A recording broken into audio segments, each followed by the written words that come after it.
நம்ம ஒரு நாள் பொட்டாசி பேக் ஆயிடுச்சு. சரி நான் வந்து அமைதியாக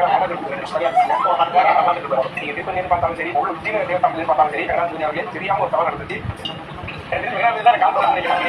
சொல்லிருங்க இந்த ஒரு தடவை மிஸ் ஆயிடுச்சு, மிஸ் ஆகாது. அதனால நாங்க என்ன செய்ய போறோம், சிக்கன் செய்ய போறோம். ஏன்னா சிக்கன் சாப்பிடலாம் சொல்லுவாங்க. அதனால நீங்க சிக்கன் சாப்பிட போறோம். பொட்டாசியில பிரேக் பண்ணி இந்த சிக்கன் நாங்க செய்யறதால இந்த சிக்கனுக்கு நாங்க என்ன பேர் வச்சுக்கணும், பொட்டாசி உடைக்க போறோம். இந்த சமையலுக்கு நாங்க ஒரு பேர் வச்சிருக்கோம். அந்த பேரை முதல்ல சொல்லிடுறோம். ஏன்னா ரொம்ப நாள் அதை குக் பண்ணி மறந்தே போயிட்டு அந்த பேரை இவங்க எல்லாம்